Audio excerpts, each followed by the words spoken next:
আপনারা দেখছেন একুশে টেলিভিশন।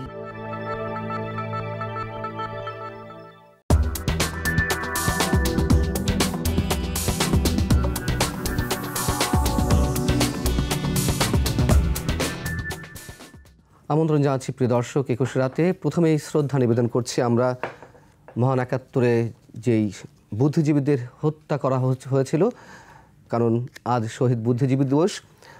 আমরা আজ আলোচনা করব আমাদের যে আরেকটি সংকট ঘনীভূত হতে চলেছে। যেহেতু আপনারা জানেন যে মিয়ানমারের রাখাইন রাজ্যের মংডু টাউনশিপের নিয়ন্ত্রণ পুরোপুরি রোহিঙ্গারা আরাকান আর্মি নিয়ে নিয়েছে। সেই জায়গা থেকে সীমান্তে এক ধরনের উত্তেজনা বাড়তে পারে এবং সেইখানে এখনও পর্যন্ত যে ৫ লাখ রোহিঙ্গা রয়েছে তাদের অনুপ্রবেশের আশঙ্কা দেখা দিয়েছে।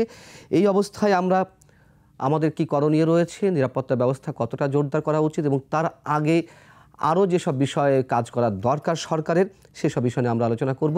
এ বিষয়ে আলোচনার জন্য আমাদের ২১-এর স্টুডিওতে আজ উপস্থিত রয়েছেন লেফটেন্যান্ট জেনারেল অবসরপ্রাপ্ত আমিনুল করিম, রয়েছেন মানবাধিকার কর্মী এবং আইন ও সালিশ কেন্দ্রের সাবেক নির্বাহী পরিচালক নূর খান লিটন। আমি জেনারেল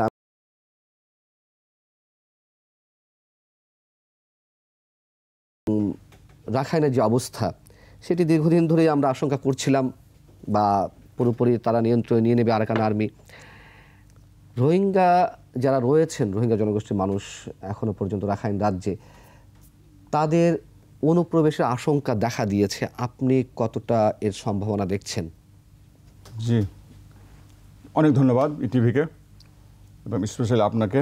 আপনি আমাকে দ্বিতীয়বার এখানে আমন্ত্রণ জানিয়েছেন এবং খুব একটি বার্নিং ইস্যুর উপরে আপনি আলোচনার অবতারণা করেছেন, যেটা বাংলাদেশের জন্য একটা থ্রেট হয়ে দাঁড়িয়েছে।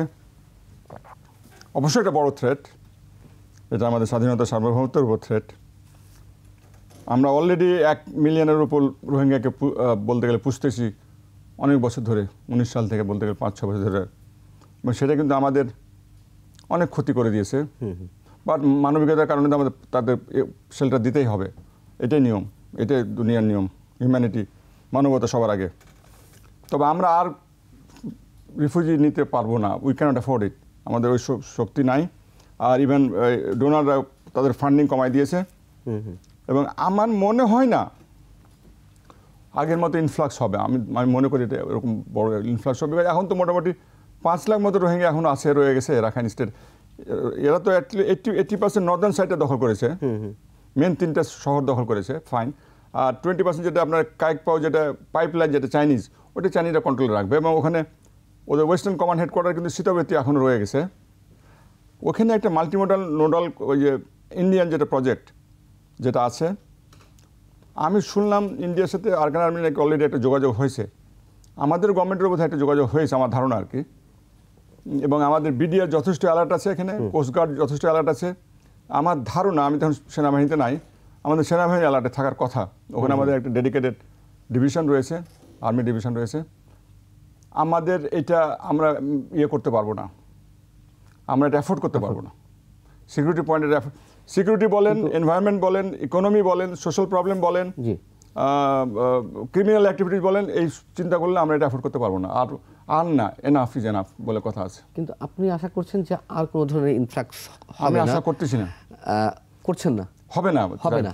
হ্যাঁ, কিন্তু আমরা তো জানি যে আরাকান আর্মির সঙ্গে রোহিঙ্গাদের এক ধরনের বিরোধ রয়েছে। সেই জায়গা থেকে তারা যদি পুশিং করার চেষ্টা করে, যারা এখনো পর্যন্ত রয়েছেন, তাদেরকে আবারও যদি সেই সীমান্ত দিয়ে বাংলাদেশে ঢোকানোর চেষ্টা করেন, যেহেতু বিরোধ রয়েছে, তারা তো তাদেরকে রাখতে চাইবে না, এরকম একটি আশঙ্কা করা হচ্ছে। এটা one side of the one argument, but আমার আর্গুমেন্ট হবে এরা হলো নন স্টেট অ্যাক্টর। আরাকান আর্মিটা, এরা তো ইন্ডিপেন্ডেন্ট গভর্নমেন্ট না, এটা তো ইউএন তো তাদেরকে রিকগনাইজ করে না, জাতিসংঘ তাদেরকে তো স্বীকৃতি দেয় না। আর স্টেট টু স্টেট হয়, কমিউনিকেশন হয়, state to non state actor হয় না। ওরা যদি হয় এদেরকে পাঠিয়ে দেয়, তাহলে তো ওদের ক্রেডিবিলিটি হারা যাবে আরাকান আর্মির। This is the way I look at it, বুঝছেন না? কাজে আর ওটা করলে তো জাতিসংঘ তাদের পিছনে থাকবে না, তো আমেরিকা তাদের পিছনে থাকবে না, চায়না তাদের পিছনে থাকবে না, আসিয়ান তাদের পিছনে থাকবে না, তখন এটা হসপস হয়ে যাবে। আর আমাদেরও তো শক্তি আছে, বাংলাদেশের সরকারেরও তো শক্তি আছে। আমাদের সেনাবাহিনী আছে, আমাদের বিডিআর আছে, কোস্টগার্ড আছে।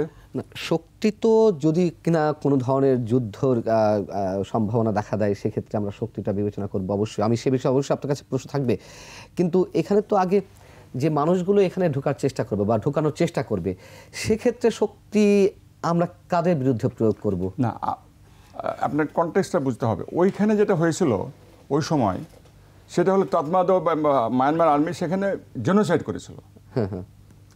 হাজার হাজার মানুষকে দিনে দুপুরে কেটেছে, রেপ করেছে, বাড়ি পুড়িয়ে দিয়েছে। এটা অনেক দিন ধরে চলেছে। তারা সেই জিনিসটা আমার মনে হয় না আরাকান আর্মি সেটা এদের উপরে করবে। এরা যদিও এদের বিরুদ্ধে যুদ্ধ করেছে, এগ্রিড, এরা কিন্তু তাতমাদের সাথে মায়ানমার আর্মির সাথে ওদের উপায় ছিল না, তাদেরকে প্রেশার দেওয়া হয়েছে, তোমরা আসো, ওরা রেশার দিয়েছে, খেতে দিয়েছে, ওরা গরিব মানুষ যুদ্ধ করছে, হেল্প করেছে। বাট এটা ওরা মনে হয় না, এটা আমার ধারণা, ওই জিনিসটাও তারা করতে পারবে না, যেখানে অ্যাফোর্ড দিস। ওরা তো জেনোসাইড করতে অ্যাফোর্ড করতে পারবে না। ওরা তো একটা ফ্রেজাইল একটা এন্টিটি, এটা নন স্টেট একটা এন্টিটি। এটা করলে আমার মনে হয় তারা সামাল দিতে পারবে না। আমি একটু নূর খান লিটন, আপনার দীর্ঘদিনের কাজের অভিজ্ঞতা রয়েছে রোহিঙ্গাদেরকে নিয়ে, এবং অবশ্যই 2017 সালে যখন নতুন করে রোহিঙ্গারা অনুপ্রবেশ করলো, তারপর থেকে আপনি নিবিড়ভাবে কাজ করছেন। এবং আমি যদি স্পেসিফিক্যালি দর্শকদের উদ্দেশ্যে একটু আপনার সম্পর্কে জানিয়ে রেখে, জঙ্গিদের নিয়ে, আমি জঙ্গি বলছি না, সশস্ত্র গোষ্ঠী বলতে চাই, মানে সশস্ত্র গোষ্ঠী হিসেবে চিহ্নিত করতে চাই। তো জঙ্গি হোক, সশস্ত্র গোষ্ঠী হোক, সে বিষয়ে আপনার দীর্ঘ গবেষণা রয়েছে। সেই জায়গা থেকে আপনি কি জেনারেল আমিনুল করিমের সঙ্গে একমত আপনার অভিজ্ঞতা থেকে? দেখেন, আমার অভিজ্ঞতার জায়গা থেকে আমি যেটা মনে করি সেটা হচ্ছে আসলে মানে আরাকান আর্মি নন স্টেট, এই ব্যাপারে কোনো দ্বিমত নেই। এখন নন স্টেটটাই ফ্যাক্টর হয়ে গেছে আমাদের কাছে। ফ্যাক্টরটা কেন হয়েছে? আমাদের ওই মায়ানমারের সাথে যে সীমান্ত এলাকা, এই প্রায় পুরাটাই নিয়ন্ত্রণে নিয়ে নিয়েছে আরাকান আর্মি। আরাকান আর্মির যদি পিছনের ইতিহাসটা খেয়াল করেন, আরাকান আর্মি কিন্তু ওই 2017 সালে জন্ম হয়নি। আরাকান আর্মির জন্ম কিন্তু অনেক আগে, এবং আরাকান আর্মির জন্মের পর নানান সময়ে নানান বিপদ আপদে তারা কিন্তু বিপদ আপদে পড়েছে, এবং ওই সময় কিন্তু তাদের সাপোর্টের দরকার ছিল। এবং সেই সময় কিন্তু যদি আমরা শত্রু মনোভাবাপন্ন হতাম, তাহলে কিন্তু তাদের অস্তিত্ব রক্ষা করাই তখন কঠিন হতো।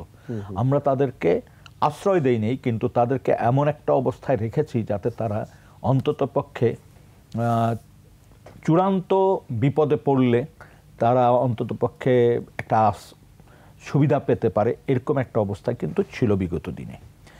এই ক্ষেত্রে আমার যেটা মনে হয় যে এই যে আরাকান আর্মি দীর্ঘদিন ধরে লড়াই করছে, এবং বিশেষ করে 17 সালের পরে এই যে 3টা জেলায় যে ঘটনাগুলি ঘটছে, 3টা শহরে, মংডু, তারপরে আরও 2টা শহর, বুথিডাং, রাথিডাং, এই 3টি জায়গায় যে ঘটনাগুলি ঘটেছে, অর্থাৎ এইটা একেবারেই গণহত্যা।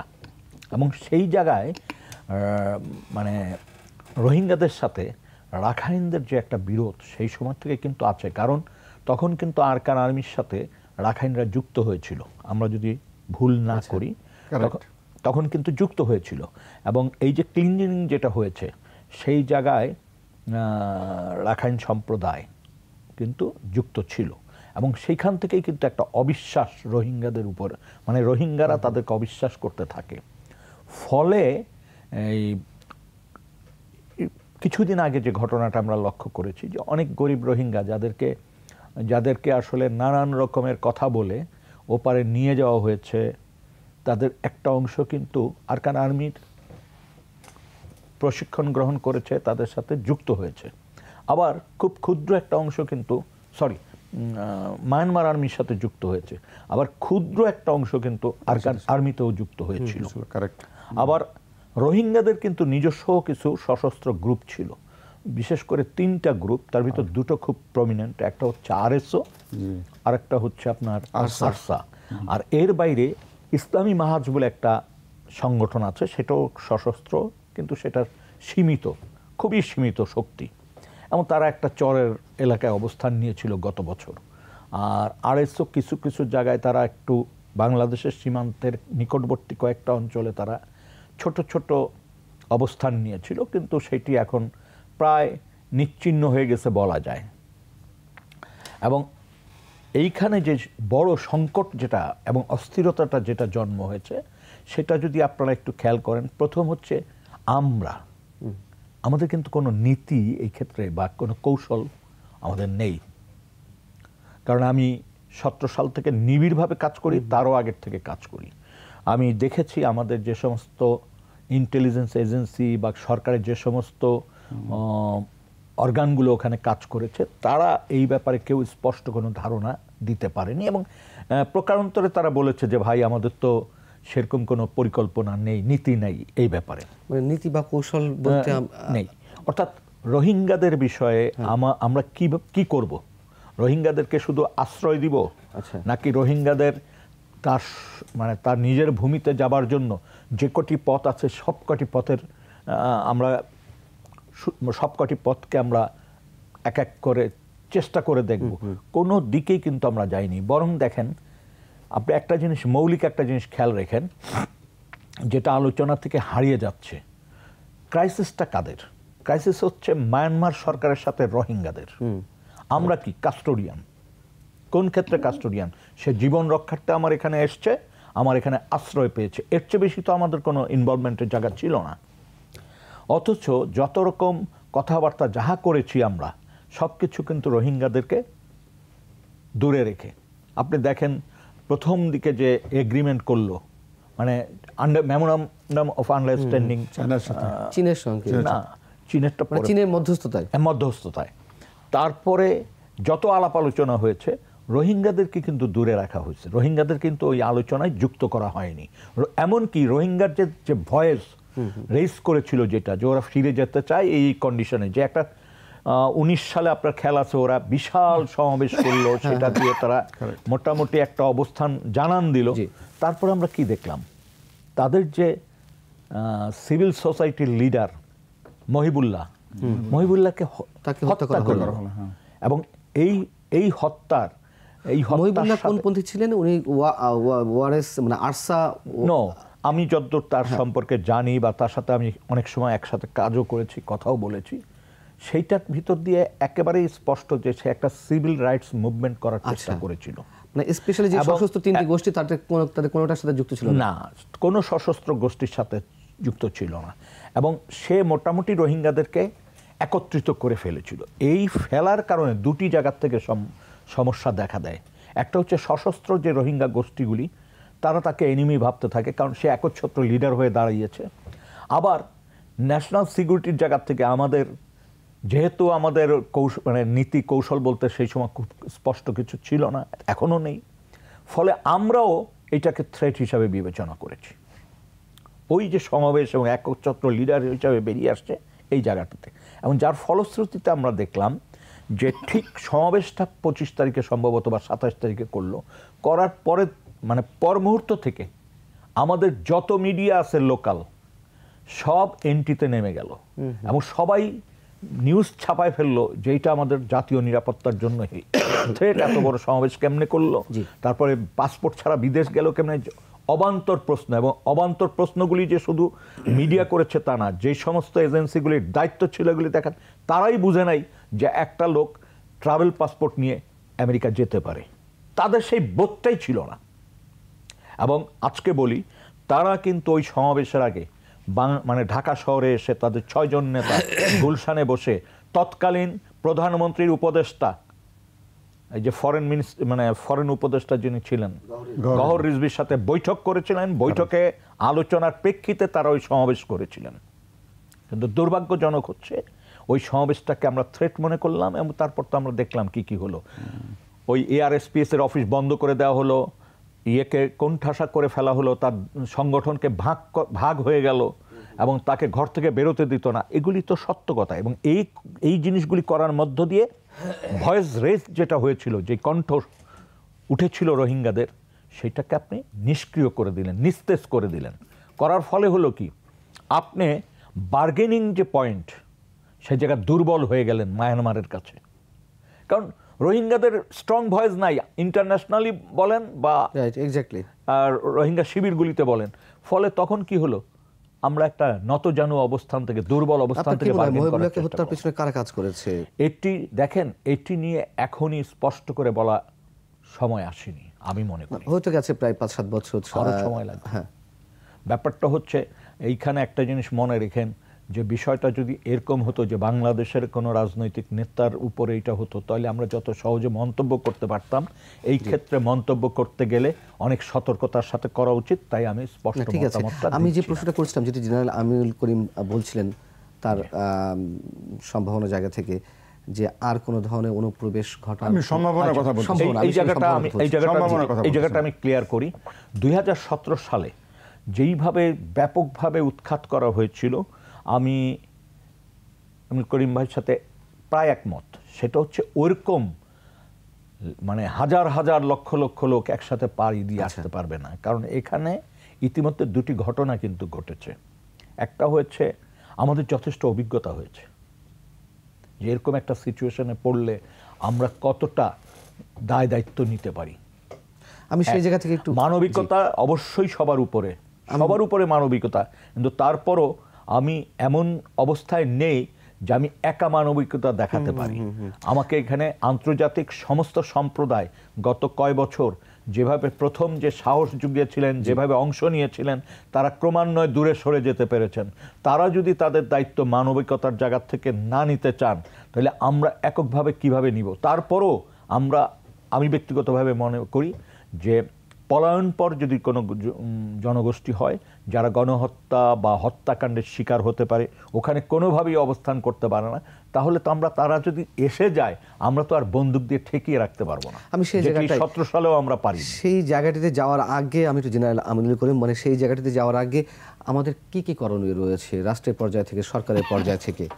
মানে আপনি বলছেন, নূর খান লিটনও বলছেন যে সে ধরনের সম্ভাবনা এবার একেবারে ক্ষীণ আবার অনুপ্রবেশ করার। আমরা চাই সেটাই হোক, আপনাদের ধারণাটাই সত্য হোক। কিছু কিছু সামান্য আসতেছে, এটা বলে ট্রিকল ডাউন হচ্ছে। আচ্ছা, 5 জন 10 জন 2 জন এটা আসতেছে, কিন্তু ব্যাপক হারে এটা কিন্তু এটা আরাকান আর্মি অপারেশন শুরু তো করছে আপনার 2023 সাল থেকে। তখন থেকে কিছু কিছু আসতেছে, ওইটা ধর্তব্য খুব একটা না, আসতেছে কিন্তু 2-4-10টা করে 5টা এবং কিছু যাচ্ছেও, এটা হচ্ছে যাওয়া আসা করতেছে। এটা ইটস লাইক এ ওয়াটার, এটা রাস্তা পেলে সে যাবে। তাহলে আমাদের করণীয় মধ্যে এটা হতে পারে। আপনি ভেরি গুড কোশ্চেন। এই জন্য বলবো যে এখন হলো স্টেট তো স্টেটের সাথে ইয়ে করবে, মানে এঙ্গেজমেন্ট করবে। তো ওদের তো ইয়ে নয়, ওরা তো পালাই গেছে। এখন আমি আজকে ফরেন অ্যাডভাইজার একটা ইন্টারভিউ দিয়েছি, ডেইলি স্টারে দেখলাম, বলে আমরা অলরেডি আরাকান আর্মির সাথে নন ফর্মালি যোগাযোগ শুরু করেছি। এটা আমি ডেইলি স্টারে সকালে গাড়িতে আস্তে আস্তে পড়লাম, যেটা মনে হলো। And I think that's a good approach. We have no choice. আমাদেরকে মায়ানমার সেন্ট্রাল গভর্নমেন্টের সাথে যোগাযোগ রাখতে হবে, আরাকান আর্মির সাথে যোগাযোগ রাখতে হবে, ইউএনের সাথে যোগাযোগ রাখতে হবে, তারপরে আপনার ইন্ডিয়ার সাথে যোগাযোগ রাখতে হবে এবং চায়নার সাথে যোগাযোগ রাখতে হবে। ইন্ডিয়া কিন্তু অলরেডি বোধহয় মায়ানমার আরাকান আর্মির সাথে যোগাযোগ করেছে। কে যেন বললো আমাকে যে একটা টিম নাকি অলরেডি কালাদান প্রজেক্টের জন্য একটা টিম নাকি অলরেডি দিল্লিতে চলে গেছে। তো ওখানে একটা তাদের স্টেকস আর ভেরি হাই। তো কালাদান প্রজেক্টের অনেক বড় স্টেক। নূর খান সাহেব ভালো জানবেন, উনি গ্রাউন্ডে কাজ করেন। It's a very high stake. সীতাবি থেকে এটা একদম ওই যে পালে তো যে শহরটা আরাকান আর্মি দখল করেছে চীন স্টেটে, যেটা আর কি। দিজ আর দি অপশনস যেটা আমাদের করতে হবে। আমি শিওর আমাদের গভর্নমেন্ট করতেছে। আর ডিফেন্সিভ এতে বিডিআর শক্তি বাড়াতে হবে, ওখানে পেট্রোলিং বাড়াতে হবে, কোস্টগার্ডের পেট্রোলিং শক্তি বাড়াতে হবে, ইউএনকে ইনভলভ করতে হবে। যে কোনো কাজ করব, আমাদের প্রথম ইয়েটা ফেল করছিল কেন, এটা কিন্তু বুঝতে হবে। তখন ফরেন সেক্রেটারি ছিল ওই যে শহীদুল হক, বোধহয় ফরেন সেক্রেটারি ছিল। ওখানে বিরাট একটা বোকামি করেছে, আমরা বাইলেটারাল করছি, ইউএনকে ইনভলভ করিনি ওখানে। আর যেমনই ওটা করা হলো, ইন্টারন্যাশনাল অ্যাটেনশনটা উধাও হয়ে গেল, উবে গেল, থাকলো না। কাজে যে কাজই আমরা করি না করে ইউএনকে ডাইরেক্টলি ইনভলভ করে কাজ করতে হবে। বিকজ সিকিউরিটি কিন্তু আলটিমেটলি এটা যদি আরও ফ্লেয়ার আপ করে, আমাদের কিন্তু সিকিউরিটি কাউন্সিল কেউ না কেউ নিয়ে যাবে এটাকে, তখন তো ইউএনের সাপোর্ট না পেলে তো পারবো না। আর বিগ পাওয়ারদের হাতে রাখতে হবে। আর যেটা বলে আমাদের নেভিকে অ্যালার্ট, নেভি অলরেডি অ্যালার্ট। আর আমাদের আমার অ্যাসেসমেন্ট হচ্ছে আমরা আর পারবো না। বিকজ এখানে আপনার সোশ্যাল প্রবলেম প্রচুর হচ্ছে, স্মাগলিং হচ্ছে, আর্মস স্মাগলিং হচ্ছে, চাইল্ড স্মাগলিং হচ্ছে, ওমেন স্মাগলিং হচ্ছে, গাঁজা খাচ্ছে, ইয়াবা নিয়ে আসতেছে। এগুলো তো এনভায়রনমেন্ট নষ্ট করে দিয়েছে আমাদের পুরোপুরি। Not only environment, social environment তা তো না, সিকিউরিটি জায়গা থেকে তো আমরা দেখছি এগুলো সবই সিকিউরিটি থ্রেট। প্রতি বছর কতজন করে হত্যাকাণ্ডের শিকার হচ্ছে সেখানে, এগুলো দিয়ে অল সিকিউরিটি থ্রেট। প্লাস ওরা তো বাড়তেছে, দে আর মাল্টিপ্লাইং।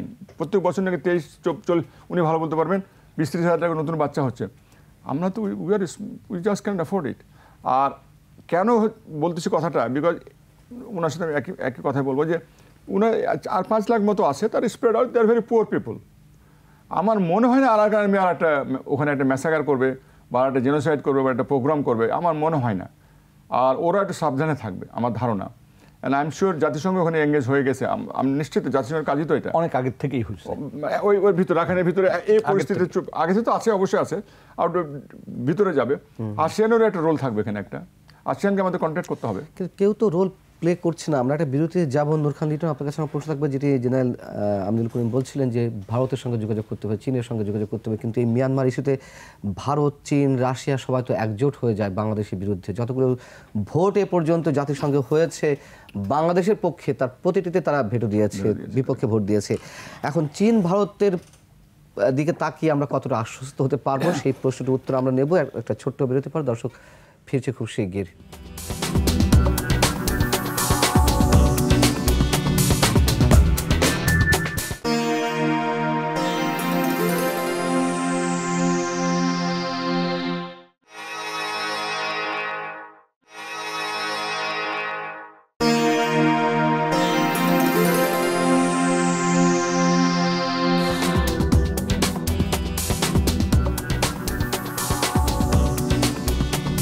আবার আমন্ত্রণ 21 রাতে। নূর খান লিটন, যে প্রশ্নটা আপনার কাছে ছিল যে ভারত চীনের দিকে তাকিয়ে আমরা আসলে কতটা আশ্বস্ত হতে পারবো এই জায়গা থেকে। এখানে দেখেন, আমাদের রোহিঙ্গা ইস্যুতে আমরা বিগত দিনে আমাদের কিছু অভিজ্ঞতা ইতিমধ্যে অর্জন হয়েছে।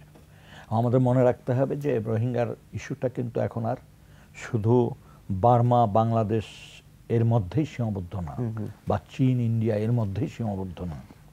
এর বাইরে এই গণহত্যার বিষয় কিন্তু আইসিসিতে ইতিমধ্যে চলে গেছে এবং সেটা কিন্তু মানে অগ্রগতি হচ্ছে সেখানে। অগ্রগতি কতখানি আমরা তো দেখছি একেবারে এখানে একটু সময় লাগে আছে কিনা। হ্যাঁ, এটা থমকে নাই, এই জায়গা খুব কিন্তু স্লো এগোয় আর কি। ইন্টারিম জাজমেন্ট তো দিয়ে দিয়েছে, তাই না? একটা জাজমেন্ট দিয়েছে। আচ্ছা, একটা জিনিস হচ্ছে এই জায়গাটা খুব জরুরি বিষয় বোঝার ব্যাপার, সেটা হচ্ছে আমাদের বর্তমান অবস্থাকেও মানে খেয়াল রাখতে হবে। বর্তমান যে অবস্থা, সেই ক্ষেত্রে বিবেচনায় যদি আমরা নেই, তাহলে এখানে ভারতের সাথে সমঝোতার সম্ভাবনা ক্ষীণ হবে, খুবই ক্ষীণ। আমি বলি আচ্ছা, চীন খুব কৌশলগত একটা অবস্থান নেবে, তারপরেও আমাদের একটা সম্ভাবনা থাকবে এখানে এঙ্গেজ করা। আর সবচেয়ে জরুরি হচ্ছে জাতিসংঘকে ইনভলভ করা। এবং জাতিসংঘকে যদি আপনি ইনভলভ করতে পারেন, তাহলে আপনার চীন, রাশিয়া এবং ইন্ডিয়ার বাইরে যে বৃহৎ যে বলয়, সেই বলয়টার একটা মৌন সমর্থন থাকলেও আপনার উপর থাকবে। এখন এই কৌশলটা আপনি কী করবেন, সেটা হচ্ছে সিদ্ধান্ত নেওয়ার ব্যাপার। যদি বলেন ভারত এঙ্গেজ হচ্ছে তার কালাদান প্রজেক্ট, এটা বিশাল ব্যাপার, এবং কালাদান প্রজেক্টের শুরুতেই ডাবলের সাথে একটা ঝামেলা হয়ে যায়, যার জন্য তাদের একটা সমঝোতাহীন অবস্থা ছিল দীর্ঘদিন। এইবার কিন্তু আবার ভারত তারা এঙ্গেজ হয়েছে আরাকান আর্মির সাথে আলাপ আলোচনা করে কিভাবে তারা এগোতে পারে ইত্যাদি বিষয় নিয়ে। আমাদের যে কৌশলটা নিতে হবে, ফার্স্ট আমাদের আসলে, আমি আবারও বলি, রোহিঙ্গাদের ইস্যুতে আমরা কি করব, এইটা জাতীয় ক্ষেত্রে একটা ঐক্যমত হওয়া দরকার। এখনকার গভর্নমেন্ট তো আর পলিটিক্যাল গভর্নমেন্ট না, সুতরাং তাদের পক্ষে উচিত তাদের সমস্ত পলিটিক্যাল ফোর্সকে ডেকে নিয়ে বলা যে এই হচ্ছে আমার পরিস্থিতি যে খুব ভালো, এটা মনে করার কোনো কারণ নাই। নন স্টেট ফ্যাক্টর ওখানে কিন্তু কাজ করতেছে। আরাকান আর্মির কিন্তু কোনো ওই বাদ বিবেচনা বা থাকবে না। তাহলে সেখানে আপনি কি কৌশল অবলম্বন করবেন, জাতিসংঘকে কতটুকু আপনি তার আশ্রয় নিতে, তার উপরে আস্থা রাখবেন, অন্য কোন কোন দেশ কৌশলগত কারণে এখানে আপনার মিত্র হতে পারে, খোলামেলা রাজনৈতিক দলগুলির সাথে আলোচনা করে তাদের আগানো উচিত।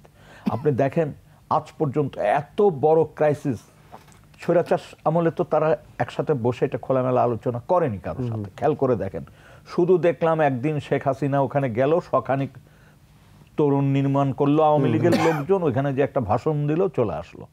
এটি তো যথেষ্ট না।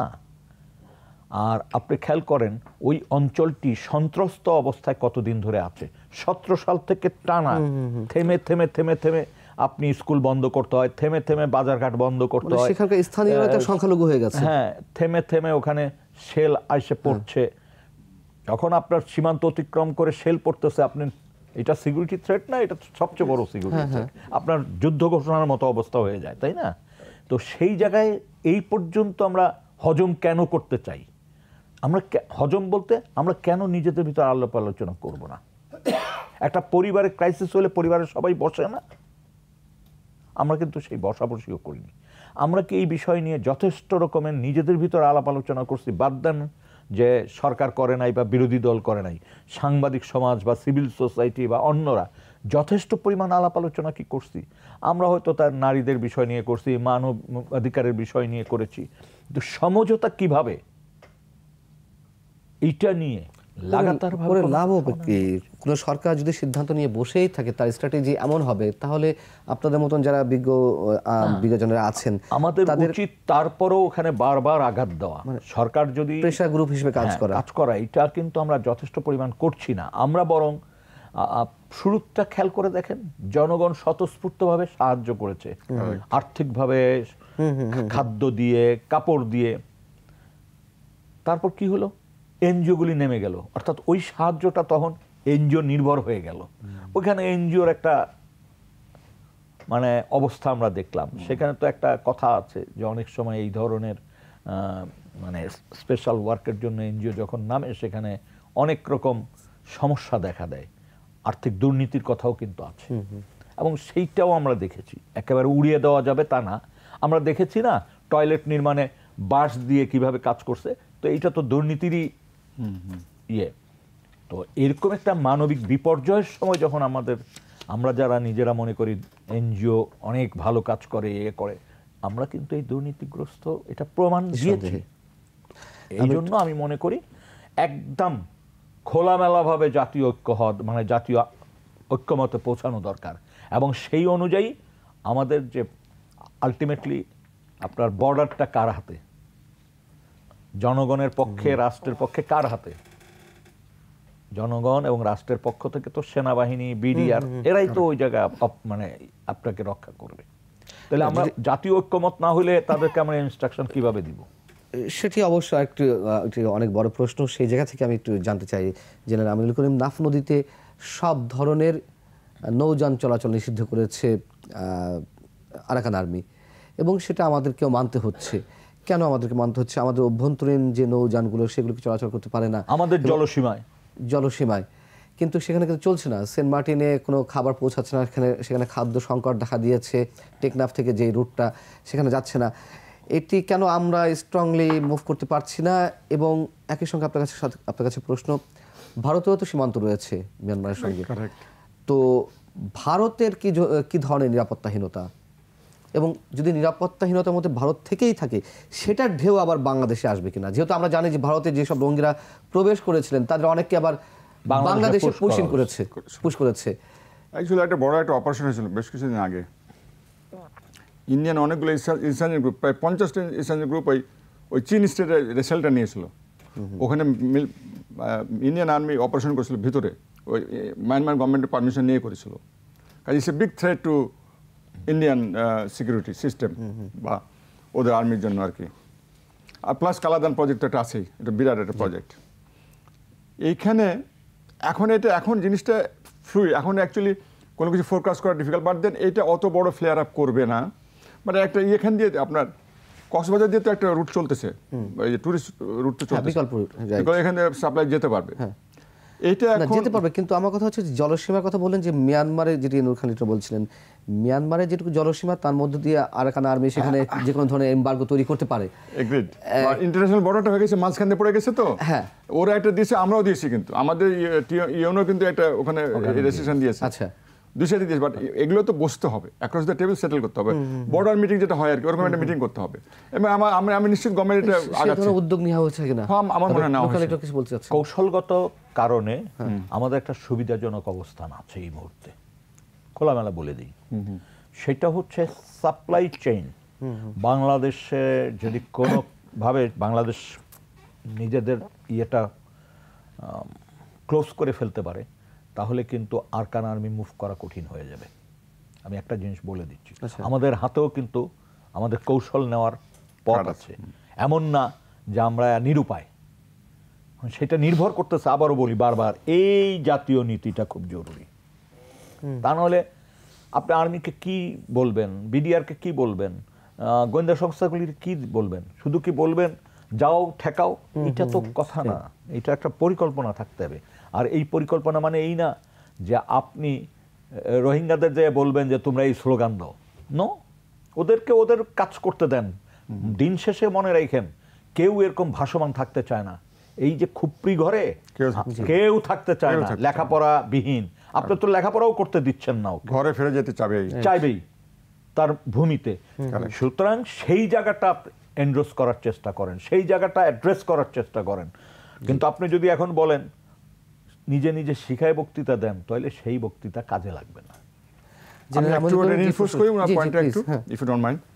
উনি যে পয়েন্টটা বললেন, এটা হলো যে কিছুদিন পরে কিন্তু ওখানে দুর্ভিক্ষ শুরু হবে। এটা আমি সিনারিও ডেভেলপমেন্ট করতেছি, এগুলো হয়তো এক্সারসাইজ করে আমি আমার ব্রেন থেকে আমি বাইর করতেছি। এটা ভুল হতে পারে, ঠিক ধারণা করতেছি। অলরেডি যদি ওখান থেকে তাতমাদ বা মায়ানমার সেন্ট্রাল গভর্নমেন্ট যদি এদের সাপ্লাই বন্ধ করে দেয় আরাকান আর্মিতে, এবং আমাদের এখানে যদি বন্ধ হয়ে যায়, তো ওরা তো এমনি স্টাফ, এটা ওখান থেকেই হবে, ফ্যামিন হবে, তো দুর্ভিক্ষ শুরু হয়ে যাবে। এটাও একটা কারণ আমি বলতেছি যে ওখানে রোহিঙ্গাদের তারা ডিস্টার্ব করবে না, আমি এটাও একটা বড় কারণ মনে করতেছি। আর উনি যেটা বললেন, আই টোটালি এগ্রি। আমাদের হাতে কিন্তু আচ্ছা, মায়ানমার নেভি কিন্তু ওই অপারেটিং ইন দ্য বে অফ বেঙ্গল, কাজে ওরাও তো অত ইয়েতে নাই, অত শান্তিতে নাই। মায়ানমার আর্মি কিন্তু ওখানে নেভি কিন্তু অপারেট করতেছে ওখানে বে অফ বেঙ্গলে, আমাদের নেভি অপারেট করতেছে ওখানে, আমাদের কোস্টগার্ড অপারেট করতেছে ওখানে, নাফ নদীতে আমাদের লোক অপারেট করতেছে। বাট এখন তো জিনিসটা মানে একটা হঠাৎ করে একটা বড় দখল করে ফেলে, একটা একটু এটাকে কি বলবো, ফ্লুইড সিচুয়েশন। এটা কথা বলে আস্তে আস্তে ঠিক করতে হবে। আমাদের বার্গেনিং টুলস হাতে আছে। আমার ভারত প্রসঙ্গে প্রশ্ন ছিল আপনার কাছে, যে ভারতের ভূমিকা কি হবে? ভারত আমাদের কিছু করে দেবে না। ভারতের যেহেতু তারাও নিরাপত্তাহীনতার ঝুঁকি, এখন তারা যেহেতু this is directly affecting them, because এটা 80% যেটা তাদের কালাদান পদের অনেকটা বড় একটা অংশ এটা দখল করে নিয়েছে। এখন তাদেরকে তো কন্ট্যাক্ট করতে হবে কাউকে। Central government is not working here, কাজে আরাকান আর্মি করতে খুবই ন্যাচারাল। যেমন সিরিয়ার কথা ধরেন, ওই একটা আইসিসির একটা জঙ্গি সংগঠন তো দেশি দখল করে ফেললো, তখন এখন তো ওর থেকে আমেরিকা তো ওদের টেরোরিস্ট উঠে ফেলছে, স্টেটমেন্ট উঠে ফেলছে। This are realities on ground. এখন বাংলাদেশ যে অবস্থা রয়েছে রাজনৈতিক জায়গা থেকে যদি আমরা হিসাব করি, একটা ভালনারেবল অবস্থায় তো অন্তর্বর্তী সরকার রয়েছে, নানান ধরনের সিকিউরিটি জায়গা থেকে। আমি একটু বলি, ওনার পয়েন্টে আই টোটালি এগ্রি যে পলিটিক্যাল পার্টি স্টেক হোল্ডার্স মানে একাডেমি আর সবাইকে ডেকে একটা আলোচনা করে একটা স্ট্র্যাটেজি তৈরি করা উচিত। এটা আমি I totally accept this point. Bharat সম্পর্কে যে ধরনের প্রশ্ন ছিল, একই ধরনের প্রশ্ন করতে চাই চীনকে নিয়ে, যেহেতু নানান মাত্রার ষড়যন্ত্রের মধ্য দিয়ে আমরা যাচ্ছি। চীনের খেলার কোনো গ্রাউন্ড তৈরি হবে কিনা বাংলাদেশ এই আরাকান আর্মিকে ঘিরে? যেহেতু ভারতের সাথে এক ধরনের আমাদের টানাপোড়েন চলছে এই মুহূর্তে, সেই সুযোগটি চীন কিভাবে কাজে লাগাবে? কাজে তো লাগাবে অবশ্যই। চীন তো এদেরকে সাপোর্ট করে গেছে আরাকান আর্মিকে। এই অফেন্সিভটা যেটা করলো তারা, চীনের সাপোর্ট আছে, এটা কিছুটা আমেরিকান সাপোর্টও ছিল ভিতর। ইউএসএ এআইডিও কাজ করেছে, বার্মা একটা এখানে কিছুটা কাজ করেছে। এই ভেরি কমপ্লেক্স ইস্যু। বাট চীন আমাদের ক্ষতি হোক আমার মনে হয়, আমরা যদি চীনকে ঠিকমতো এঙ্গেজ করতে পারি, আমরা তো এখন মধ্যে বড় একটা ডেলিগেশন পাঠাইনি চীনে এই ব্যাপারে। ওই ঘটনা পাবো রাইট হবে, যদি প্রাইম মিনিস্টার শি জিনপিংয়ের সাথে দেখা করতো, অনেকখানি জিনিসটা ঠিক হতো। আমরা তো কাজ করেছি, ওদের মিনিস্টার এসে তারপর বলে একটা সাইন করো তোমরা, এভাবে হয় না। ডিপ্লোমেসিকে আরও প্রোঅ্যাক্টিভ হতে হবে, আরও অ্যাগ্রেসিভ হতে হবে, অ্যাসার্টিভ হতে হবে। সেটা বোধহয় আমরা উই আর মিসিং। চীনে তো আমরা কোনো ডেলিগেশনই পাঠাচ্ছি না এখন পর্যন্ত। চীন যে বিগ ফাইটার মানতে হবে তো। চীন তো সবাইকেই ইন্ধন দিচ্ছে, সেখানকার সরকার তো ইন্ধন দিচ্ছে, সেনাবাহিনী দিচ্ছে, এদিকে তিন যে সশস্ত্র গোষ্ঠী রয়েছে ওআরএস, আরসা এবং আরাকান আর্মি, সবাইকে ইন্ধন দিচ্ছে। হ্যাঁ, আমরা শেষ পথে, আমি একটু নূরখান লিটন, মানবতার প্রশ্ন আসছিল। আমরা যদি নেগেটিভটাই ধরে নিই যে আবারও লাখ লাখ রোহিঙ্গা অনুপ্রবেশ করার চেষ্টা করছে, আমরা যদি সেই নেগেটিভ জায়গা থেকে এটুকু কল্পনা নিয়ে আসি যে সেখানকার আরাকান আর্মি তাদেরকে তাড়িয়ে দিচ্ছে সেখানকার সেনাবাহিনীর মতন, আমাদের মানবতার জায়গা থেকে আমাদের কি করা উচিত হবে তখন? দেখেন, প্রথম হচ্ছে আপনি যদি প্রথম পয়েন্ট এই জায়গা বিবেচনায় আনতে চান যে ওই লোকগুলি যদি বিতাড়িত হয়ে এদিকে ধাবিত হয়, সেক্ষেত্রে আমাদের কি করণীয়? এটা বড় প্রশ্ন। এই একটা প্রশ্ন। প্রথম হচ্ছে এই জায়গায় ট্যাঙ্ক দিয়ে তো আমরা ওইটা ঠেকাতে Right. পারবো না, এটা সম্ভব না। তাহলে প্রথম চেষ্টা করতে হবে যাতে এই জনগোষ্ঠীকে ওইভাবে ধাবমান করতে না পারে। আমি আবারও বলি, আপনার হাতে কৌশল আছে, আমি চ্যালেঞ্জ করছি। সেই কৌশলটা একটু ডিসক্লোজ করুন, আবারও আমরা একটু ভাই, সরকারের উদ্দেশ্যে যদি যাই। পরিষ্কার, হ্যাঁ, যদি রসদ ডাবল এ যদি রসদ নেওয়ার সুযোগ ওখানে হারায়, এটা হারাবেই। হারাবে। তো আমার এখানেও যদি রসদ না পায় তাহলে যাবে কোথায়? right. এই একটা কথা বললাম, সাপ্লাই চেইন দুদিকে সাপ্লাই চেইন ওইটা তো বন্ধ হবেই, আমাদেরটা বন্ধ, আমাদেরটা তো বন্ধ বন্ধ হয়ে আছে। যদি ওরকম করে, ওরকম করলে তো একেবারেই ইয়ে হয়ে যাবে, তখন যাবে কোথায় সে? এমনকি পেট্রোল না পেলে সে মুভ করতে পারবে না। এক্স্যাক্টলি। আপনি বললাম, এখন আপনাকে এই কৌশলটা, এই বার্গেনিং টুলসটাকে ব্যবহার করতে হবে। এবং আমি মনে করি এইখানে দেখেন 5ই আগস্টের আগের চীন বাংলাদেশের যে কৌশল আর আজকের কৌশল ভিন্ন। কারেক্ট। তার বড় প্রমাণ হচ্ছে রিসেন্টলি সে বাংলাদেশের যারা মানে আন্দোলনে ছিল তাদের সাথে যোগাযোগ স্থাপন করছে, যদি খেয়াল করে থাকে খুব দ্রুত যোগাযোগ স্থাপন করছে। কেন? কবজা নিতে চায়। বিকজ বাংলাদেশের বর্তমান বাস্তবতাটা সে মেনে নিছে। ভারতের যে চরিত্রটা আমরা দেখছি যে ওখানে সে মেনে নিতে পারছে না, খুব কষ্ট হচ্ছে তার, কিন্তু সেও কিন্তু আস্তে আস্তে বোঝার চেষ্টা করছে। এই যে সেক্রেটারির সফর, এটাকে একেবারে তুচ্ছ তাচ্ছিল্যভাবে না দেখাই ভালো।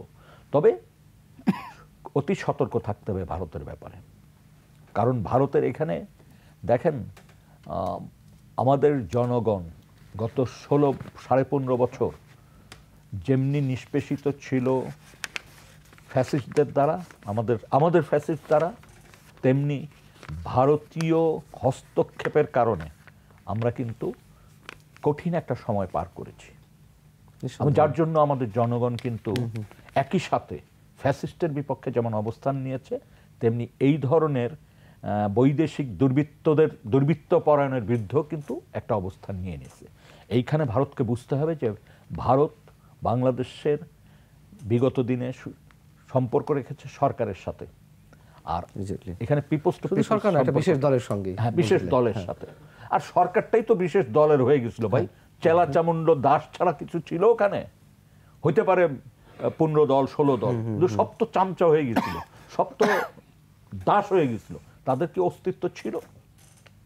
আমি একটা পয়েন্ট বলে শেষ করে দিই। চীন এখন কোঅপারেট করবে। 5ই আগস্টের পর সিনারিও ইজ ডিফারেন্ট। আমি টোটালি এগ্রি উইথ হিম। আর দেয়ার ইজ এ পসিবিলিটি, ওখানে যদি ফ্যামিন হয়, দুর্ভিক্ষ শুরু হয়ে যায়, তখন আমাদের একটু আগ বাড়িয়ে তাদেরকে সাহায্য করতে হবে, এগুলো এঙ্গেজমেন্ট করে এই প্যাসিফিকেশনগুলো করতে হবে, তখন দেখবেন রাস্তা খুলে যাবে। অ্যারেঞ্জমেন্ট করতেই হবে, এটা অ্যারেঞ্জমেন্ট করতে হবে, এটা করতে I am sure foreign ministry. আমাদেরকে এখন কৌশলটা নিতে হবে, আমাদের এঙ্গেজ হতে হবে রোহিঙ্গা জনগোষ্ঠীর সাথে দেশে, মানে ক্যাম্পে, প্লাস দেশের বাইরে যারা আছে, এবং চীনের সাথেও আমাদের যোগাযোগ বাড়াতে হবে, এবং ডাবলের সাথেও আমাদের কথা বলতে হবে, মায়ানমারের সাথেও কথা বলতে হবে। আর এই ক্ষেত্রে ভারতের সাথে ভারতের অবস্থানটা আমাদের খেয়াল রাখতে হবে। এর বাইরে কিছু নাই। তাহলে আমরা জাতীয় ঐক্যের কথা বলতে পারি যে সরকারের পক্ষ থেকে আহ্বান জানানো হবে নিশ্চয়ই। হ্যাঁ, জাতীয় ঐক্য তো সাধারণত, এবং যোগাযোগের কথা বলছেন চীন, ভারত সবার সঙ্গে, স্পেসিফিক্যালি মিয়ানমার গভর্নমেন্ট এবং আরাকান আর্মি সবার সাথে। জাতিসংঘ একটা ফ্যাক্টর, আমেরিকা কিন্তু একটা ফ্যাক্টর, যেহেতু এটার সাথে সমুদ্রের একটা ব্যাপার আছে নিঃসন্দেহে। এর বাইরে কি আর কিছু করা আছে জেনারেল আমিনুল করিম? আমি শেষ কোশ্চেনের উত্তরটা আপনার কাছে নিয়ে শেষ করতে চাই। বাইরে আমরা তো ডিপ্লোম্যাটিক বললাম, মিলিটারি বললাম, ইকোনমিক বললাম, জনগণের সাথে যোগাযোগ, এটা তো বললাম। আর চীনের সাথে, চীন ছাড়া আসিয়ানের সাথে যোগাযোগ করা যেতে পারে। সবচেয়ে বড় বোধহয় চীন, মানে সবচেয়ে বড় চীন এখন আমেরিকা। রোহিঙ্গাদেরকে স্বাধীনভাবে তার সিদ্ধান্ত নেওয়ার পরিবেশ, America important, very important here also. অনেক ধন্যবাদ নূর খান লিটন আপনাকে, ধন্যবাদ জেনারেল আমিনুল করিম আপনাকেও। দর্শক, শেষ করছি, জেনারেল আমিনুল করিম এবং নূর খান লিটন যে কথাগুলো বললেন, নিশ্চয়ই তারা যে পরামর্শ দিয়েছেন সব কিছু বিবেচনা করে দিয়েছেন। যদি সরকারের যথাযথ কর্তৃপক্ষ আমাদের এই অনুষ্ঠানটি দেখে থাকেন, আমরা আশা করব তাদের আবেদনগুলো, অ্যাপিলগুলো বিবেচনায় নেওয়ার। আল্লাহ হাফিজ, শুভরাত্রি।